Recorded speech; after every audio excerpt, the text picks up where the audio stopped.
Salut les amis, on est reparti donc un nouvel épisode. Là il s'agit d'une autre ruche, une autre visite. Cette ruche là, elle est beaucoup plus exposée au soleil que les autres et a une tendance à être beaucoup plus rapide pour pouvoir stocker du miel. Je vais vous montrer ça. Là on est sur le corps et vous allez voir que j'ai déjà 3 hausses.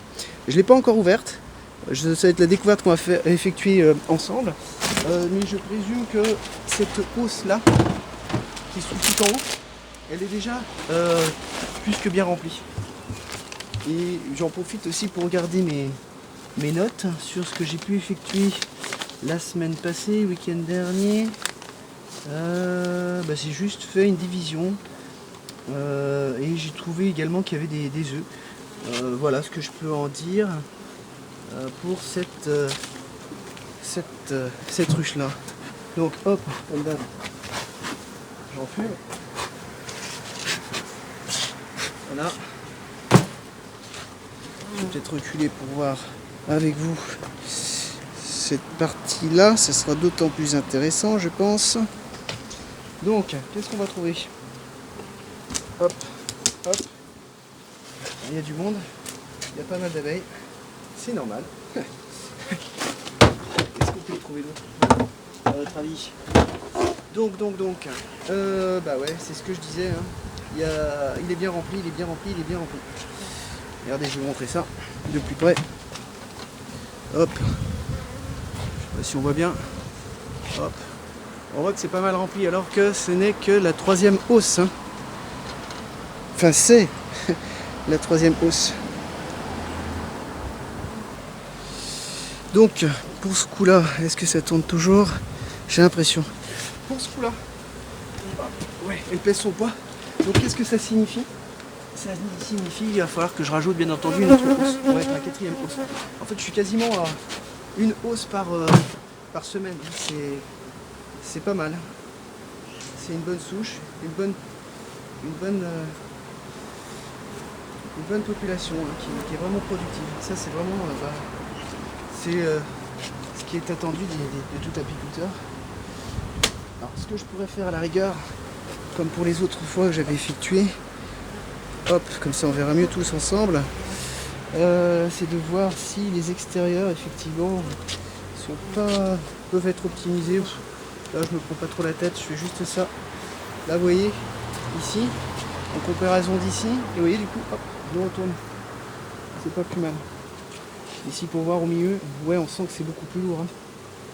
C'est beaucoup plus lourd. Bon, si je passe mon temps à échanger tous les cadres aussi, ça prend quand même du temps, hein. Donc voilà, pour celle-ci, effectivement là aussi elles ont pas mal bâti. Et ce qui risque d'arriver, c'est que cette hausse... Aïe, mince. Ah. Tac, comme ça. Cette hausse là, ce que je vais faire, je vais la foutre juste au-dessus parce que, on va le voir ensemble, à tous les coups, les opercules sont bouchés. Tac, tac, tac.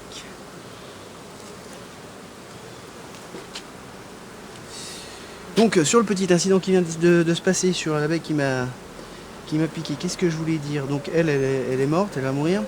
Pourquoi elle m'a piqué? Bon, peut-être parce que je les dérange, bien entendu. Bon, c'est pas pour autant que les autres piquent. J'ai retiré tout de suite le dard, vous voyez, de cette manière-là. Il faut le faire avec une lame de couteau, bien entendu. Ou si vous n'avez pas de lève-cadre, par exemple. Et puis aussi, ah oui, ce que je voulais vous dire aussi, c'était ça, je perdais le fil. Ce qu'il faut savoir, c'est que plus l'abeille est âgée, et plus son venin, elle en aura davantage. Alors je ne sais pas si on en aura davantage ou il sera plus concentré, mais ce qu'il faut savoir, si on peut choisir, c'est jamais le cas, mais il vaut mieux se faire piquer par des abeilles qui sont toutes jeunes de quelques jours, et ça se ressentira moins. Voilà. Donc, ah oui, pour la suite de ce que je voulais vous montrer, regardez. Ouais. Là, on peut dire qu'on peut quasiment faire l'extraction. Alors l'extraction, on l'estime quand? Du moment où c'est operculé aux 3/4. On n'y est pas complètement. Là, je vais dire on est à la moitié. Mais là, vu l'état de la ruche, je pense que je vais me permettre de monter d'un niveau. Vous voyez, ça c'est calme. Alors de tête, hein, je crois que ça fait 1,5 kg, voire 2 kg. Donc avec une hausse complète, on arrive facilement à 15 voire 20 kg par hausse. Donc vous voyez là je suis vraiment au tout début de la saison, je vais certainement faire du miel de printemps. En règle générale on dit qu'une ruche fait par an une trentaine de kilos. Faites vite le calcul, vous voyez j'ai déjà 3 hausses, je vais me passer à la 4e. J'en suis que au début de la saison.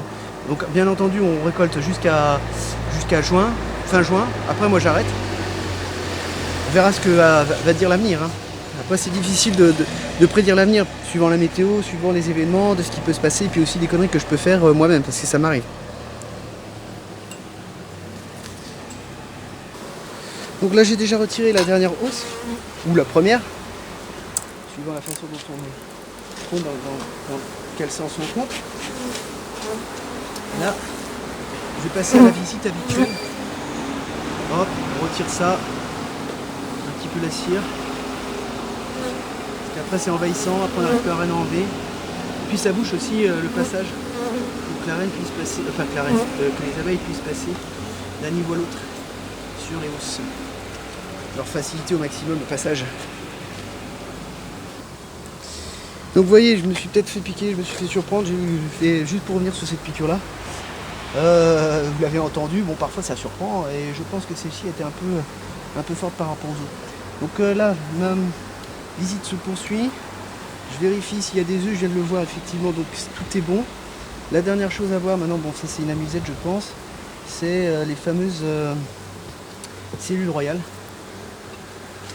Et voir s'il y a encore suffisamment de place pour pondre. Donc tout ça je le vois bien, je sais pas si on le voit parce que moi je suis mieux exposé que vous par rapport à l'axe, enfin l'orientation. Je vois que c'est quand même pas mal rempli.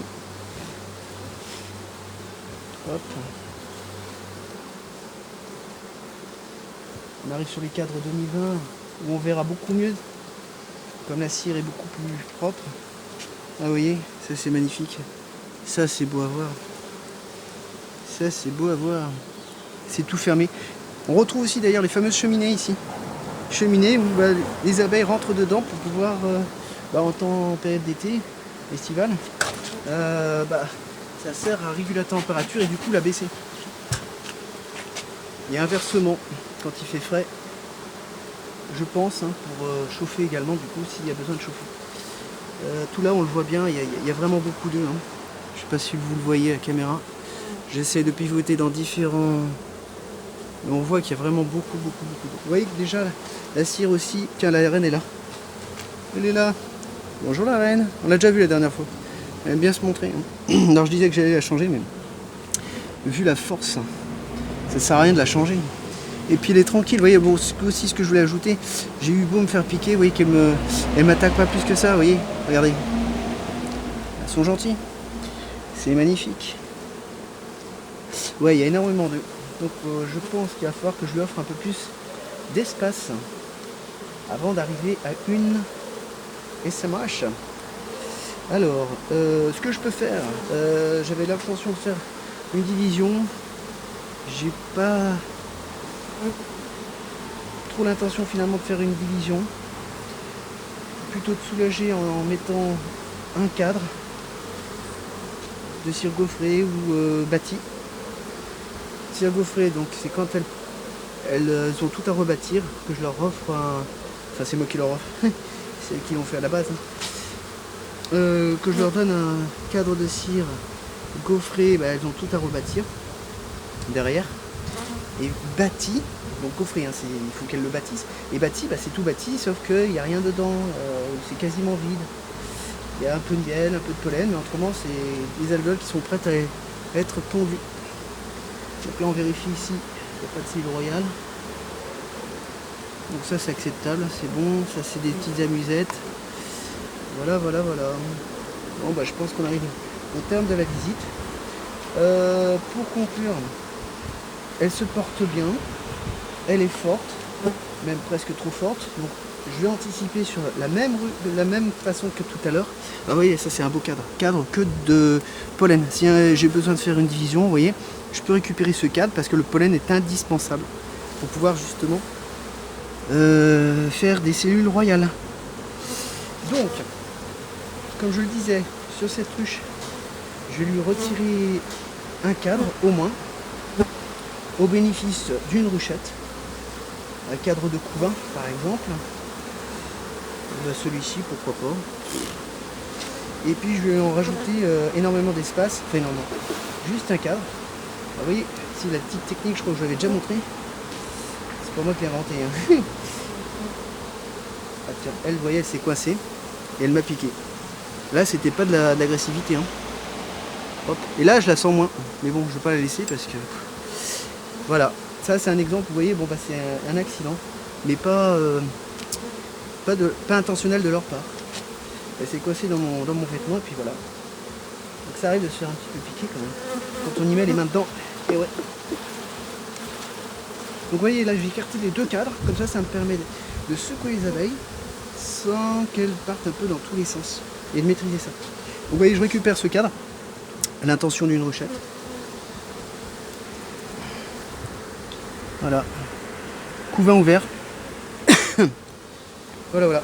Et donc ici, je vais rajouter le cadre de cire bâtie.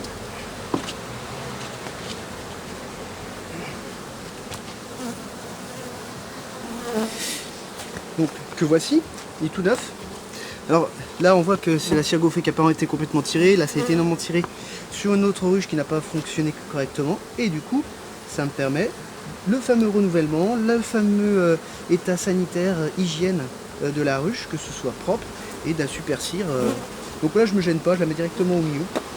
N'inquiétez pas, elles vont finir de bâtir, et elles vont vite pondre. Enfin bon, c'est surtout la reine qui pond bien entendu. Donc tout est parfait, tout est nickel. La dernière étape qui sera à effectuer sur cette ruche, c'est de mettre une hausse supplémentaire. Et avec ça, qu'est-ce que j'ai fait?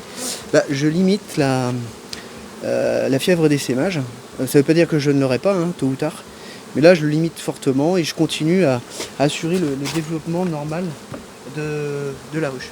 Sachant qu'autre chose, comme je vous l'avais dit, je reprécise ça. Vous voyez que je mets cette grille à reine. Certains mettent la grille à reine juste au-dessus.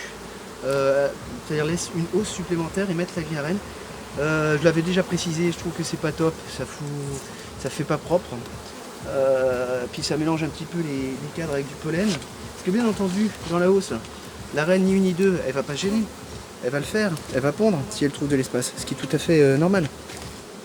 Et moi, j'ai été débutant, je suis passé par là et comme j'avais bien écouté mes cours, la théorie, etc., je faisais exactement pareil, je mettais une hausse. Et après je me suis dit, tiens, je mettais une hausse pour que la reine ponde au-dessus. Puis ni une ni deux, au bout de la deuxième année, je me suis dit, tiens, ça pond quand même pas mal, parce que j'ai quand même eu des essaimages avec ça, hein. Ça pond quand même pas mal. Du coup, j'ai refoutu encore une deuxième hausse, et j'ai foutu la grille à reine encore au-dessus. Ça continue à pondre, ça continue à pondre. Bon, très bien, elle occupe tout l'espace. Mais après, une fois que vous avez pas mal de pollen, pas mal de couvain, et quand vous avez besoin d'extraire et qu'il faut faire redescendre tout ce monde-là, c'est encore une autre pratique, c'est une autre technique, c'est barbant. C'est barbant. Et puis pour deuxième aussi inconvénient, lorsque vous vous retrouvez avec des hausses où il y a du pollen, j'en parlerai un peu plus en détail une prochaine fois, c'est le problème avec la fausse teigne. La fausse teigne apprécie beaucoup les protéines, cette ressource pollen. Du coup, on arrête là pour cet épisode et puis moi je vous dis portez-vous bien, à très bientôt et portez-vous bien. Ciao ciao.